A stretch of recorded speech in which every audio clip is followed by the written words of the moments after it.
It guys are my favorite guys.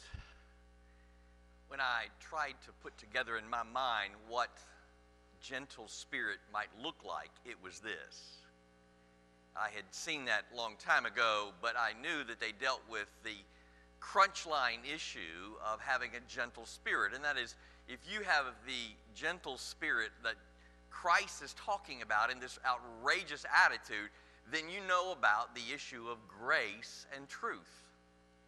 Matter of fact, I guarantee you, you lean one way or the other. You have an inclination, you have a starting point, either with truth or with grace. And typically, you are married to somebody who has the opposite starting point. It's almost always that way.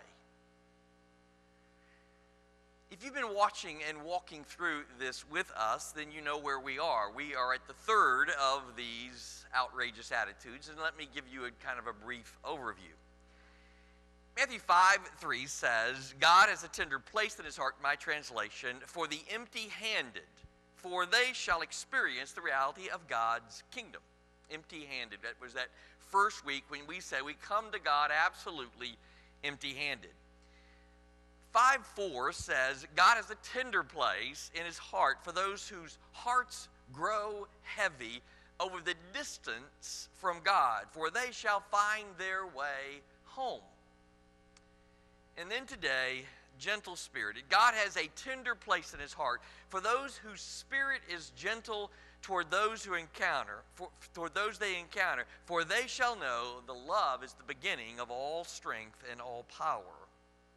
This may be the most misunderstood, outrageous attitude of all of them, and it may well be due to the fact that we don't understand the word, or we've used it in wrong ways. When's the last time you said, well, he's just meek as a mouse? That's not one thing I once said about me. Meek as a mouse. He's a Casper. He's a little Casper ghost, you know. He's just kind of, he exists, but there's not much to him. How about the lady who said to her husband, are you a man or a mouse? And then she said to him the words that he'll always remember. Squeak up, my son, squeak up. The problem with words is that they change, don't they? The meaning of the words change if we're not careful. I looked back and did my little Googling, and I found out that the word manufacture used to actually mean made by hands. Isn't that interesting? Doesn't mean that much. Doesn't mean that at all. Now, I'm going back a few years here. Now, I know some of those that don't have gray hair won't know that, but far out used to be a word that meant far away, and now it means cool or kind of great. And now I know that I've just distanced myself, because it doesn't mean that at all anymore, does it? But if you look at the words, in particular this word, meekness is not a weakness. And that's the important part of what we're going to talk about. Being meek, having a gentle spirit is not a weakness. The two people who are called meek in the Bible, guess who they are? Moses and Jesus. Now, if I had to line up next to those two, I think I'd like to be lined up with them, wouldn't you? It means strength under control. It means kind of tamed. The Greek literally means a tamed wild horse or medicine that's given to a person with a fever. Now, I don't know why they don't use Demerol as much as they used to, because I've gone to the hospital and acted sick just so I could ask for some Demerol on occasion. But back when I had spent about 7 days in intensive care with a collapsed lung, that was my regular visitor every 4 hours. And I would welcome whoever it was that was carrying that substance into my bed, because it allowed me to quiet. My body would be quiet. My body would be tamed, if you would. Martin Luther used the word weak in the sense that he said it was sweet-tempered. And now if you go to the French Bible, this is what's really interesting. If you find the word meek in the French Bible, it literally means debonair. Debonair, God's gentleman. That's not a bad idea, is it? True story, it's a place called Cook's Corner in California somewhere. But true story, evidently a Hell's Angels group came in and they got into it somehow with this meek-looking guy, and I don't know what happened except that they took a plate of spaghetti and put it on his head and then poured a beer on top of his head. And he didn't do anything. And everybody in the place was kind of amazed. And one of the Hells Angels guys walked up to the bartender at the end of that experience. He says, not much of a truck driver, or not much of a man, is he? He says, no, he's not much of a truck driver either. He just ran over 12 choppers on his way out of here. You know, it was amazing. In a word, these folks are gentle giants. They are. And first, we will talk today about describe what they look like and then how they respond. So if you got your folder, you want to follow along. What is a gentle giant? They are basically balanced. And by that I mean they are balanced in the basics of life. Now, I'm not really what I would call balanced. I know some of you will take that and run with it, but I'm an intense kind of guy. Lukewarm has never been what I want to be about. Mediocre has never been what I want to be about. So middle of the road's never there. But there is a sense of being balanced in the basics of life. You remember the children who had the little shack, a little tree house, and we used to have one over here in the dump. For those of you who can remember what the dump used to be, we would have a little camp that we would put aside there. And they had one of the rules, the 3 rules of the club were these: nobody act big, nobody act small, everybody act medium. And there's a bit of truth to that, in that basically balanced, not trying to be too take it up with yourself or looking down at yourself so much. Greek philosopher Aristotle used to say that virtues were exactly the middle points between all of our extremes. In other words, if you had a virtue, you would have an extreme on each end, and the virtue would be that which existed right in the middle. For instance, between a generous person, you have a miser and a spendthrift. In the middle of an excessive angry person or a passively indifferent person, you have what? A gentle giant. And so another way to state this would be, blessed is the person who's able to be angry at the right time and never angry at the wrong time. Selfish anger is always a sin. It is. No way around it. Whenever you're angry, and it is a selfish kind of anger, it is in fact a sin. Selfless anger, on the other hand, is a great moral dynamic. I was reading through, I like to look ahead and see what's has happened in the past. I'm one of those what happened in this day in history kind of guys, and so I do that oftentimes. And remember the Amish, that they killed the children and the guy, and then the Amish folks, they actually forgave them and tried to get to know the family and engage with them. That's coming up, the anniversary of that is coming up, and I saw it the other day and I thought, that is selfless anger in a way that probably I'm not sure I could ever understand. These folks are basically balanced. They are lofty-hearted. Now this I have to explain a little bit. I looked for a different word, but basically what I mean there is that they get their strength from above. That their strength is from God, and there is a loftiness to that. I think of 2 people. Marianne Anderson. Remember the great opera singer, concert soloist, one of the more memorable times in her life. She'd experienced all kinds of incredible honors during her life, and after one of her incredible performances, they came to her and asked her about her most memorable moment, and she thought for a moment, and she said this. She said, the most memorable moment I have in my mind is the day that I came home and told my mother that she didn't have to take in wash anymore. Now there was a person who got it, didn't she? She had a balance. She had a loftiness to her thinking. I also remember the story of Tom Brokaw. You remember Tom. He is now retired, and although he does some appearances here and there, but he had moved to that position on the evening news, and he was recognized pretty much everywhere he went, and he was out and about. He noticed this guy kept kind of staring at him, and he said, oh, you know, such is the price of being a celebrity in his mind. You know, he was thinking. And the guy finally came over to him. He says, didn't you used to be on the morning show, KMTV in Omaha? Didn't you used to be on that? And he said, yeah, I did. He said, whatever happened to you, by the way?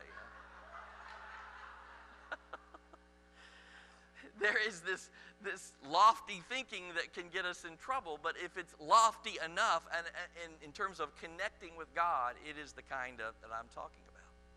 So basically balanced, lofty-hearted, and thirdly, God control, this is the one that's the easiest, isn't it? Remember the one quality of this word, a domesticated or a tamed animal, meaning it was trained to obey a word of command. Yesterday, Neva and I were going to walk in DeVue Park, and we drove by this gentleman who had a dog, and he was coming to this very busy intersection, and Neva said, "Did you see what he just did?" And she said he moved his foot a certain way, and the dog sat down. Now I said, "Honey, could I talk to you about maybe doing that when I do that?" And no, I did not say that. You know, I wouldn't be living today if I had said that. But I do remember Nicholas when he got this Briard. I don't know if you've ever seen a Briard, but those things are about, if he was here, Nicholas, his name is Elvis. Elvis would sit down, his head would still be about that tall. He is huge, 85, 95 pounds. I don't know how big he is. But the thing about him is his hair gets really, really long. Doesn't shed a hair, but it gets really, really long. And the first time, he was walking him through Boston one day, and they have those tour buses that are going. And the guy that's on the microphone telling people what they're seeing, and he says, "And on the right, there is a bear over here walking down the street with this, you know." I mean, this dog is a bear. It looks like a bear. And I will tell you, Nicholas he traded off. He built a website for this guy, and by doing that, he said he's a dog trainer. I think they call them dog whisperers or something. Anyway, he spent 6 months away from his dog. I mean, he loved that Elvis. And so all he was doing was learning and then Nicholas had to start seeing him again. In other words, he had to break him down and then build him back up. And now Nicholas can be in a park and he will run after a dog, and Nicholas has to say a certain command and he will stop. If I say that command, he will laugh at me all the way to that other thing. But when Nicholas says a certain command, and even when he's walking him, if he does a certain movement with his hand, he controls him. Now that's what we're talking about here. It's a tamed animal. 1 Peter 5, 6, and 7. Humble yourself, therefore, under the mighty hand of God, that he might exalt you in the proper time, casting all your anxiety upon him, because he cares for you. The strength of gentle giants comes not from fear, a fear of frightened obedience, but rather it comes from a kind of confident security. I will connect my life to this, not because I'm afraid, but because I'm absolutely embraced in the love that holds on to me. Og Mandino is a name that some of you may know. He's one of those positive thinking guys. He has a book entitled Mission Success. And in there he says something that I've found through the years to be pretty profound. He says, "Can you walk on water? You have done no better than a straw. Can you soar in the air? You've done no better than a fly. But can you conquer your heart? Then, and only then, will you become somebody." It's right, isn't it? How many people do you know who have everything lined up in their lives except the fact that they cannot control, they will not let God control their lives in a way that keeps them from hurting themselves? Literally, they hurt themselves. Their choices, their actions are constantly going one after the other to where they find themselves lost from any possibility.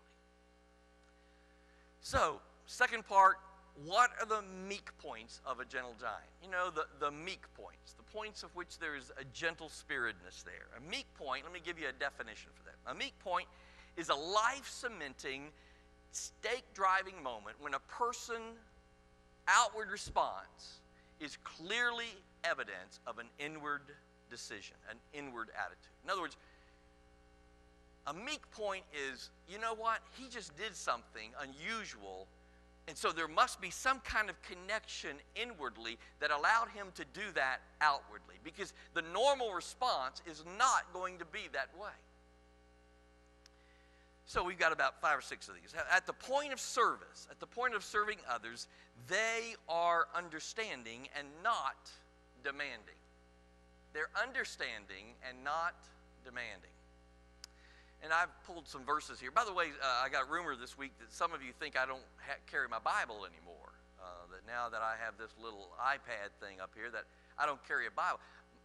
I have 44 versions of the Bible on my iPad, okay? So just know that I'm covered, all right? I got the Bible. And today we're going to talk a lot about it. So the verse here is verses 4 and 5, Philippians 2. Don't just think about your own affairs, but be interested in others too. And in what they are doing, your attitude should be the same as Jesus Christ.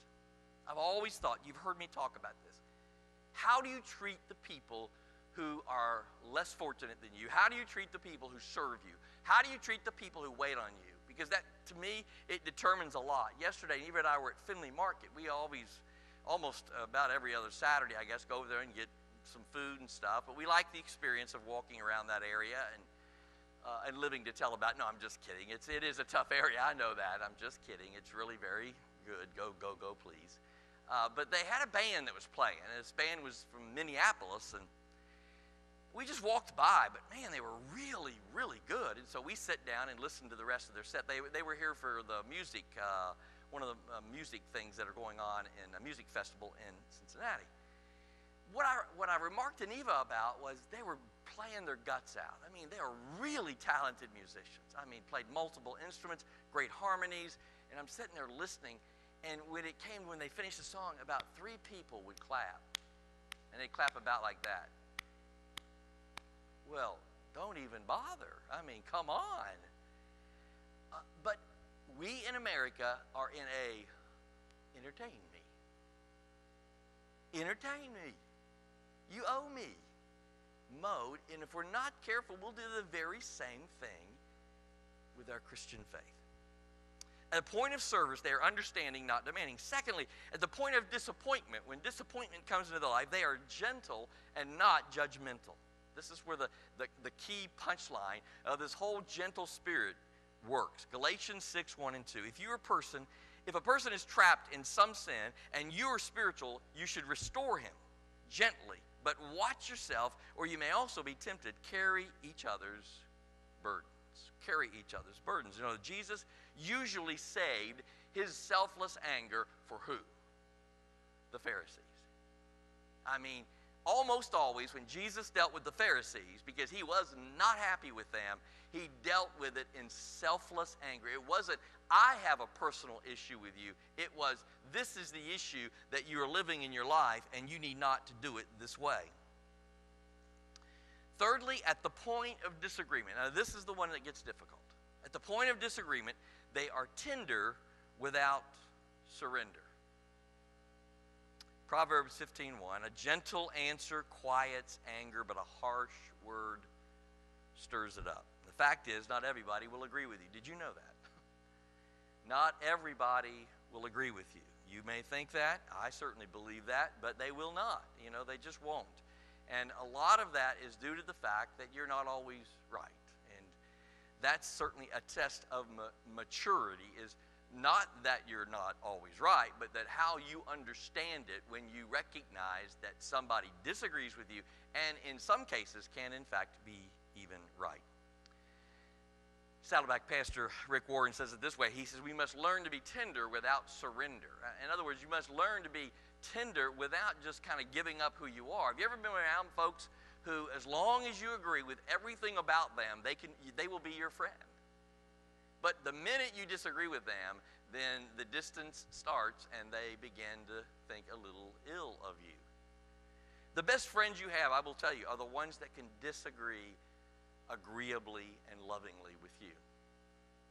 Now, I'm not sure how many of you know that the Blankenship family, they have an ongoing feud in that family. And now I'm not going to publicly air their difficulties, but we have one that's getting ready to be an attorney here any day now, and one who thinks he's the best attorney in the world.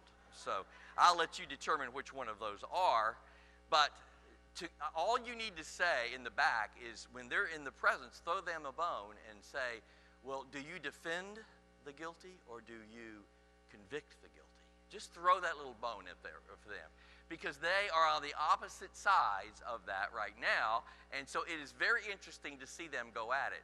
The last time I saw them go at it, there was no blood, but boy, they really went at it. And my point is, they just go at it, and I'm thinking, all while they're doing that, I think, why can't we as a church kind of be willing to go at it with the right things, the important things, and disagree agreeably and that kind of thing?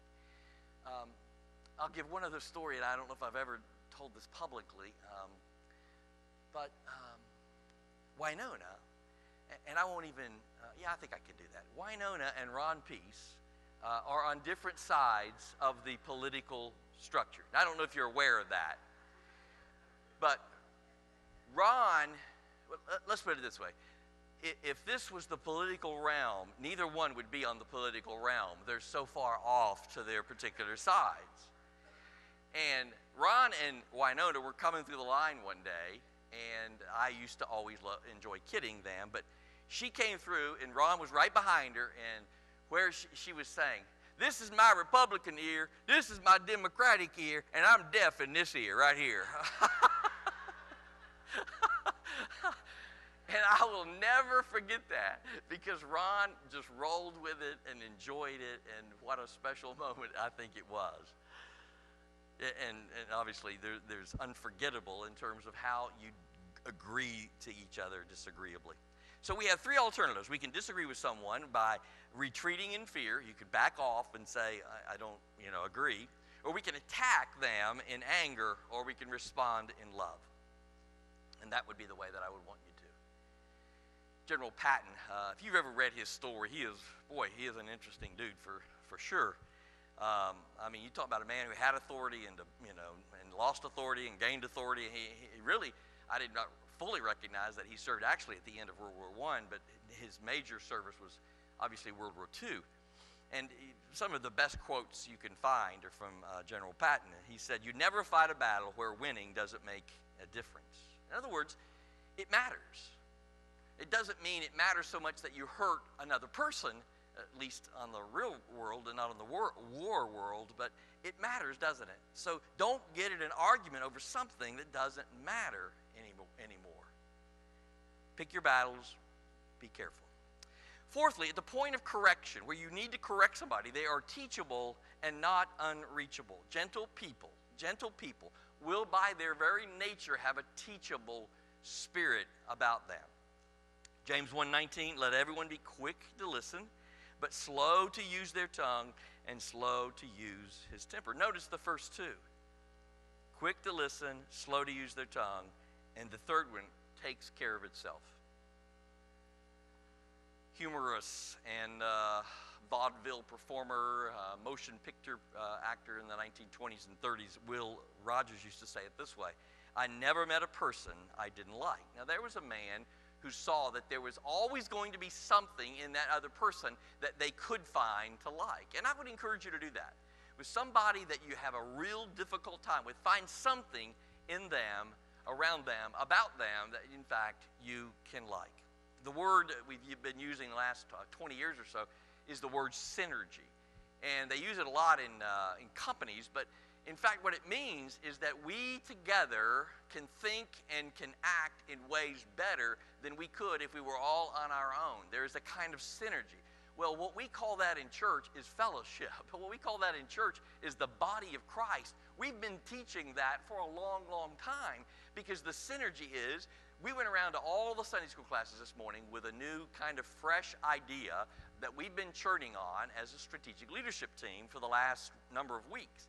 We needed to begin to get some information out, to allow you to process that information and to speak back to us. It's not something we're going to do. Even if we do it, it'll be 6 months plus probably. But it's something that we wanted to get out there because we want to get that teachable moment to be realized. And I was amazed. I've already had 2 people come to me with really, really good ideas that the group had thought about, but we didn't fully engage in, that might well be a possibility. Okay, fifth, at the point of hurt, they act and not react. Now, this one's really, really easy, isn't it? It's never easy. It's probably the most difficult of all of those. When we get hurt, the easiest thing to do is to react as opposed to choose how we're going to act. In this case, God wants you to be an actor and not a reactor. When I counsel with couples, I always have to talk to them about their language. Now, some of them, it's pretty easy what they shouldn't be saying, but others of them, just the way in which they say certain things, like, you make me mad, or you make me sad, or you make me feel so bad. And I lovingly say, no, let's say, I feel this when, okay? Let's start with, I feel this way when I experienced that. When you're angry, you're going to put the finger out there and you're going to point and say, you, and I will tell you that about 80% of those arguments that start like that are doomed to failure. It's the point at which we act and not react. Proverbs 16:32. He who is slow to anger is better than the mighty. He who rules his own spirit than he who captures a city. John Powell was a Jesuit priest a number of years ago, and he had an encounter with a guy that really surprised him one day. They were with, I think they were getting a newspaper. He and this other guy got a newspaper, and the guy that he was buying the newspaper from was just rude. He just never said anything to him, didn't thank him, and yet the guy that John was with, he thanked him and said, "Have a great day," and walked away. And John looked at him and said, "He was one of the rudest men I've ever seen." Why did you do that? Are you always that nice to him? To which he said, "I'm not going to let one man ruin my day." Not a bad thought, is it? We act our best actions out as opposed to reacting. Booker T. Washington. If you've not read much about Booker T, you need to. He's an African American that was really, literally a friend, educator, orator, a friend of some of the presidents. Has a lot to say, has written a lot of books. But as you might expect, a black man back in the time in which he lived, it was 19th century. He knew what prejudice was. And one time he said, "I will never allow another person to control or to ruin my life by making me hate them." Isn't that a good way to think about it? By making me. In other words, letting them get to me in a way that allows me to hate them for the rest of my life. Hate is not something you will want to hold on to. But I would encourage you, if you're having trouble with this and you're having trouble with the acting and reacting, it's a little thick, but the Austrian, he's a psychiatrist / neurologist, if you can imagine that, Viktor Frankl. Again, it's not light and fluffy reading, but he is one of those classic men who went through he was a Holocaust survivor, quite a man when you read his life. And one of the things he says that is so powerful is this. He said, "They took my clothes at Auschwitz. They took my wife and they took my kids. They took my wedding ring. I stood naked before the guards and I realized they can take everything in my life, but they cannot take my freedom to choose how I will respond to them." And he's right. How many people do I know regularly who come to me who, because of a set of circumstances that is absolutely nauseatingly awful, cannot move beyond that because they're so intertwined with how they will act or react in that situation? Obviously, I've faced that in my own life as well. So what happens when God's outrageous attitude gets a hold of you and your gentle spirit happens? Let me tell you what, 3 things. You will have love and power and self-control. Those are the things. You will know that you are gentle-spirited when you have love and power and self-control. I've oftentimes felt like if I had done anything but be a preacher, I would have probably been a cop or a detective or something like that, an attorney, God help me. Because I like drawing lines. I like, making decisions and basing it on research and that kind of thing. And I'd just gotten into the little family, Neva's family, gotten to know her mother, Dorothy, who was, as I've said to some of you, if there ever was a saint on this side of heaven, it was her. I've never been loved by a lady like her. Matter of fact, she loved me before Brother Little did. And that was, he didn't like that on occasion, by the way. But I was, I thought she made everybody feel this way. I was very special to her. And we drove by Shillitoe's yesterday, and Neva always kind of puts her hand out as to touch it because her mom worked at Shillitoe's for many, many years. Now, Shillitoe's, Lazarus, those kind of places. And so we were driving by there, and she just did that. And I remembered a time when her gentle spirit spoke to me. Like many of you, I have a brother-in-law in our family who I would like to take outside and whip on occasion. All lovingly, all very, very lovingly, by the way. But I watched him for about 2 years, and Didn't feel like I had been in the family long enough to say anything to him. You walk in the room at Thanksgiving, and he changed the channel on the television when everybody else was watching the game. I mean, I just look around and say, who's going to break his hand first? I mean, are you kidding me? He just did that? And nobody's going to say anything?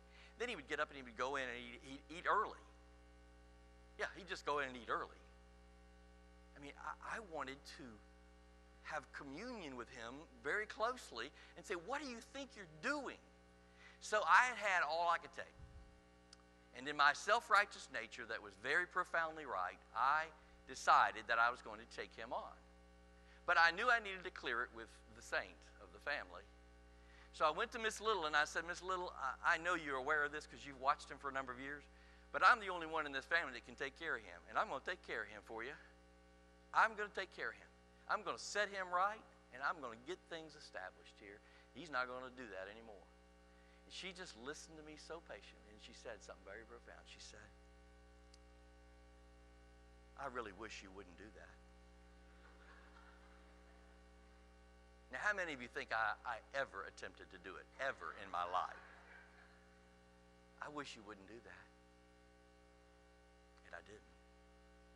She had